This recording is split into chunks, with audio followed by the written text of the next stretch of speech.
सखीरी तेरा पिया अमरयनु अखंड धुन ध्यान धरी। सखीरी तेरा पिया अमरयनु अखंड धुन ध्यान धरी। समदम सो हम विचार दमोदम जान करी। सखीरी तेरा पिया अमरयनु अखंड धुन ध्यान धरी। समदम सो हम विचार दमोदम जान करी। करम जाल जंजाल कीच में आन परी। करम जाल जंजाल भी कीच में आन परी। जहाँ जन्म जन्म बहु रोग जगत सब विष से भरी। हरि जहाँ जन्म जन्म बहु रोग जगत सब विष से भरी। संगत सार विचार के संगत सार विचार के संतन की भेंट खरी। संगत सार विचार के संतन की भेंट खरी। वहाँ ब्रह्म उजाला होए वहाँ ब्रह्म उजाला होए कर्म की खोल करी। कर्म की खोल करी। पग बिन पैड़ा होए नयन बिना निरख हरी। हरि पग बिन पैड़ा होए निरख नैन बिन निरख हरि। केवल अगम स्थान जब है ब्रह्मपुरी। केवल अगम स्थान जब है ब्रह्मपुरी। अक्षय देश की शैल सुहागन खूब करी।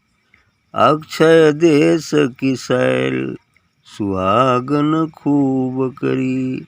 सन्मुख मिली आप से आपने से नाही बरी। सन्मुख मिली आप से आपने से नाही बरी।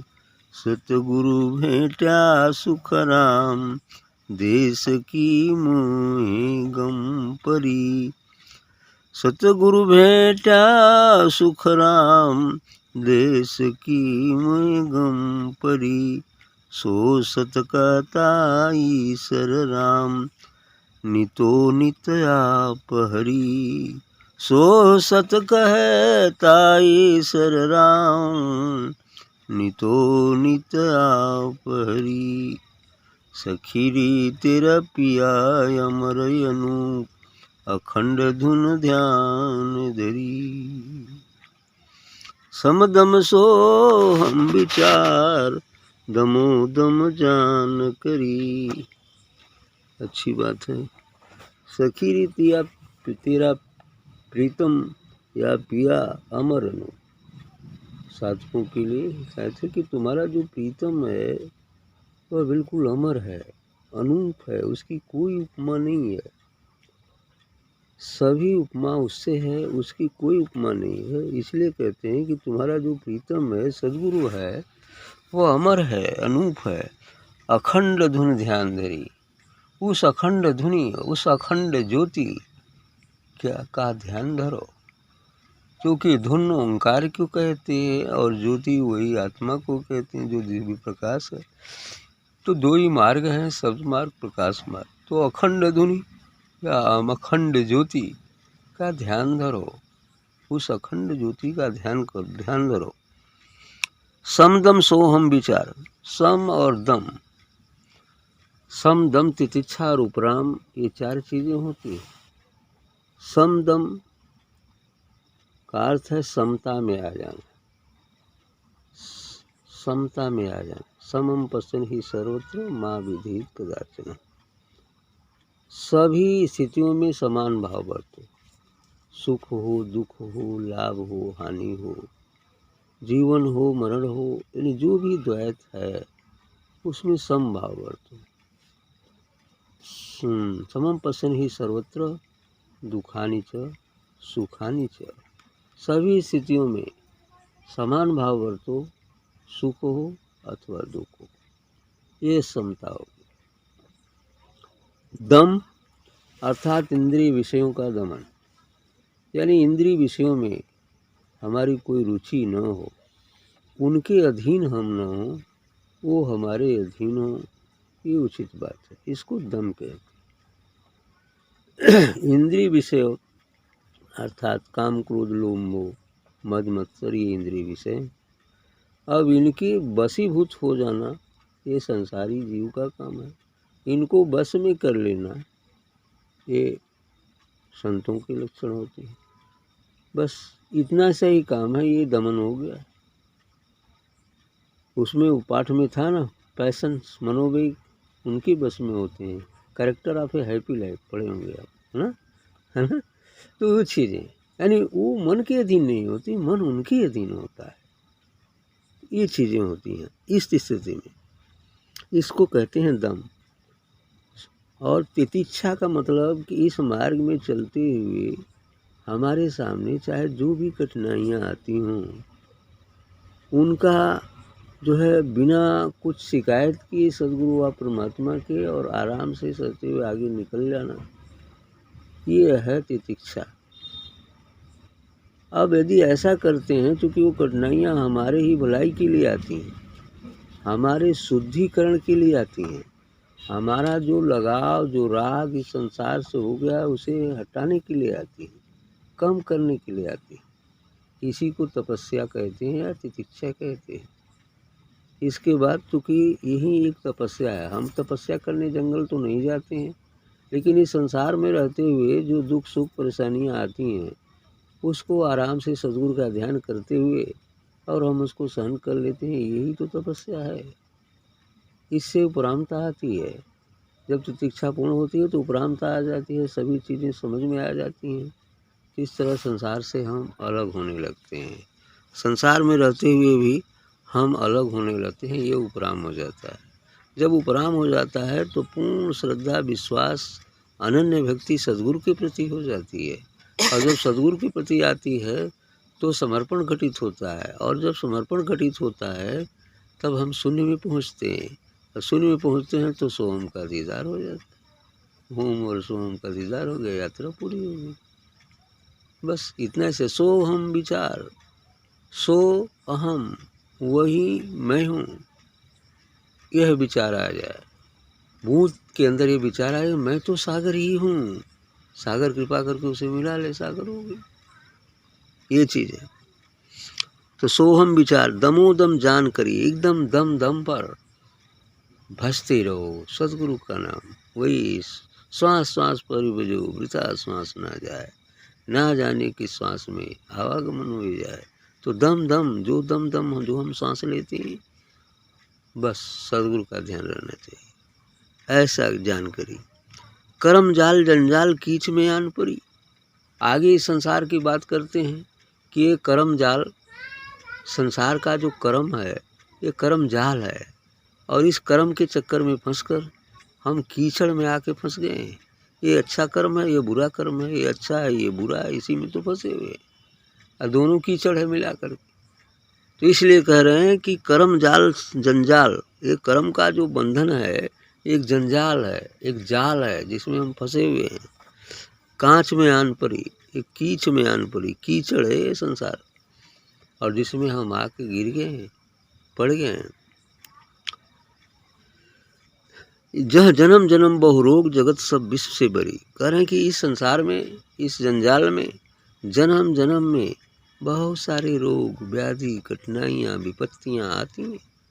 आज केवल मनुष्य जन्म में ही नहीं कठिनाइयाँ आती हैं, हर जीवन में, हर जोनी में कठिनाइयाँ आती, हर जीवन में दुख होता है, केवल इसी में नहीं है। इसलिए ये दुख का घर ही है। यहाँ सुख नाम की कोई चीज़ नहीं है। सुख थोड़ा बहुत जो झलक मिलती है वो एकमात्र प्रतीति है। सुख भी दुख है और दुख तो दुख है ही है। इसलिए जहाँ जन्म जन्म बहु रोग, इस संसार में हमेशा बहुत सारे रोग व्याप्त रहते हैं, व्याधियाँ, कठिनाइयाँ, सभी चीज़ें आती हैं। जगत सब विष से भरी, ये संसार केवल विष से भरा हुआ है।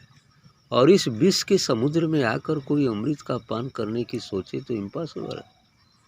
हाँ, अमृत का पान करने के लिए इस विष के महासागर से हमें पार जाना होगा। और विष का महासागर ही भवसागर है, क्योंकि यहाँ विष ही व्याप्त है। विष मतलब विषय ही है। काम, क्रोध, लोभ, मोह, मद, मत्सर, ये विषय, ये विष है जो इस संसार में हैं और रहेंगे ही, हमेशा रहेंगे जब तक ये संसार रहेगा। यदि हमें इस विष की जगह को छोड़ना है, इस विष सागर से, भवसागर से अलग जाना है, तो सद्गुरु से जाकर और अभ्यास, ध्यान, साधना के माध्यम से उसकी कृपा प्राप्त कर हम इस भवसागर अर्थात विष के महासागर से पार अमृत के महासागर में डुबकियाँ लगाने लगेंगे, तो अमृत का सागर मिल जाए और वही सुख है, परम सुख है। इसलिए कहते हैं कि संगत सार विचार की संतन के भेंट करी, कथो संगत सत्संग को मुख्य सार जानो। और ये सत्संग, संतों का संग जो है और सत्संग, ध्यान, साधना ही इस जीवन का सार है। और इस जीवन के सार को जान करके संतन की भेंट करी, संतों के पास जाओ, संतों की भेंट करो, यही खरी चीज़ है, यही अच्छी चीज़ है। और इस संतन की भेंट खरी करें तो होगा क्या? कह रहे हैं कि वहाँ ब्रह्म उजाला हो, कर्म की खोल करी। संतों के पास वो ब्रह्म, वो परमात्मा का वह दिव्य नूरी स्वरूप, वो फैज़, वो श्वेत श्वेत प्रकाश चहुँ ओर व्याप्त रहेगा, चहुँ ओर उजाला रहेगा। उजियाला ही उजियाला है, घट भीतर पंथ निराला है। उजियाला ही उजियाला चारों तरफ नजर आएगा। इसलिए कह रहे हैं कि वहाँ ब्रह्म उजाला हो, कर्म की खोल करी, और कर्म सब छूट जाते हैं। ज्ञानी परिसमाप्ति किसी ने सीधे कहा है, लेकिन लीलावतु कैवल्यम भी कहा है ना। ये दोनों बातें कही है। लीलावतु जैसे नाटक में पात्र बनते हैं, कोई राजा, कोई रानी, कोई अमीर, कोई गरीब, कोई लंगड़ा, कोई अंधा बनता है, उसी तरह से तो भूमिका अदा करता है। लेकिन वास्तविक स्थिति में वैसा कुछ नहीं होता है। वही चीज़ है ये संसार, और उसी नाटकीय ढंग से संसार में चलना है। जिसके साथ जैसा है वैसा कर्तव्य करते हुए। पग बिन पैड़ा होए नैन बिन निरख हरी। इस स्थिति में जब जाएंगे तो पग बिन पैड़ा होए, जो कहे कि बिना पर का पक्षी उड़ता है, तो यहाँ भी बिना पर का हो जाता है। अर्थात शरीर और मन दोनों छूट जाते हैं और आत्मा एक तारा झिलमिल झिलमिल तारे जैसे समस्त ब्रह्मांडों में भ्रमण कर सकती है। ये चीज़ हो जाती है। ये बिना पंख का है और समस्त ब्रह्मांडों का रन कर लेता है, बैठता है यही है। रन तो तारा जैसे एकदम चारों तरफ घुमाएगा, कहाँ क्या हो रहा है, कहाँ क्या हो रहा है। इस तरह से कह रहे हैं कि पग बिन पैड़ा होए नैन बिन बिना निरख हरी।